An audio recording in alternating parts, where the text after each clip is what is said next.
देवरानी जेठानी की लड़ाई या फिर ससुर शिबू सोरेन का विरोध। किन 3 वजहों से कल्पना सोरेन नहीं बनी सीएम? ईडी से पूछताछ के बाद बाहर निकले तो हंसते हुए हाथ क्यों दिखा रहे थे सोरेन? सामने आई पूरी कहानी। 60 मिनट की मीटिंग से कैसे बदली झारखंड की सियासत? सोरेन ने अपनाई ममता बनर्जी वाली तरकीब।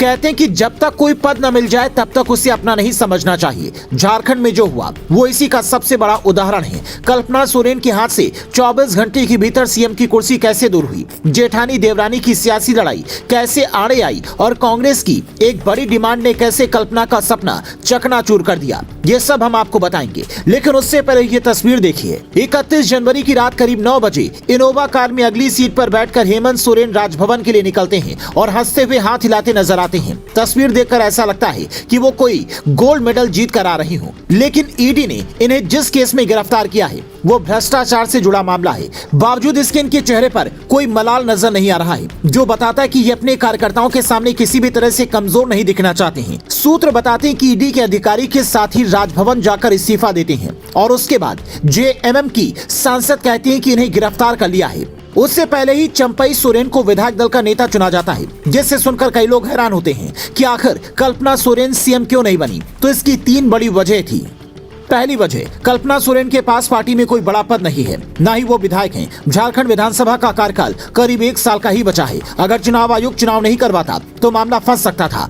दूसरी वजह, जेएमएम के साथ गठबंधन में सरकार चला रही कांग्रेस कल्पना सोरेन के नाम पर सहमत नहीं थी। वो नहीं चाहती थी कि सरकार पर फिर संकट आए, इसलिए उसने पार्टी के किसी वरिष्ठ नेता के नाम पर सहमति जताई। तीसरी वजह, शिबू सोरेन के 3 बेटों में हेमंत सोरेन दूसरे नंबर पर हैं। इनके बड़े भाई हैं दुर्गा सोरेन और उनकी पत्नी सीता सोरेन, जो सीएम पद की दावेदार थी। ऐसे में जेठानी की महत्वाकांक्षा भी आड़े आ गई, वरना हेमंत सोरेन भी यही चाहते थे कि जेल जाने से पहले लालू यादव की तरह अपनी पत्नी को मुख्यमंत्री बना दी। लेकिन गठबंधन, धर्म और पारिवारिक हालात के आगे उन्हें झुकना पड़ा और एक ऐसे नेता को चुना गया जो पार्टी में सबसे वरिष्ठ है और जिनकी पार्टी पर पकड़ सबसे ज्यादा मजबूत है। 67 साल के चंपई सोरेन झारखंड मुक्ति मोर्चा के उपाध्यक्ष हैं। बड़ी बात यह है कि चंपई सोरेन शिबू सोरेन परिवार से नहीं है, बल्कि इनके परिवार के बाहर से हैं।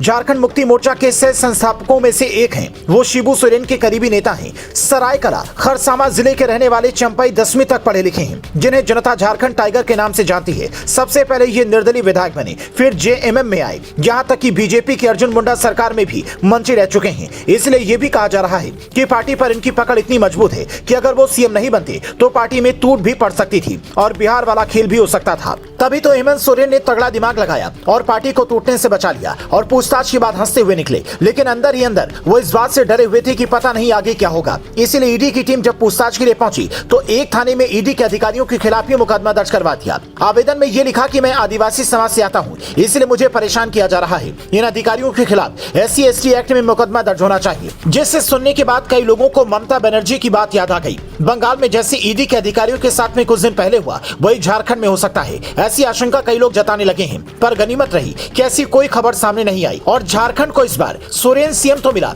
लेकिन वो शिबू सोरेन परिवार का नहीं है, जिन पर कई मामले दर्ज हैं। खुद झारखंड मुक्ति मोर्चा के कार्यकर्ता भी अब ये नहीं समझ पा रहे हैं कि हेमंत सोरेन के जेल जाने का दुख मनाए या फिर नए सीएम मिलने की खुशी। वैसे आप हेमंत सोरेन जैसे नेताओं को क्या सलाह देना चाहेंगे? कमेंट कर बताएं।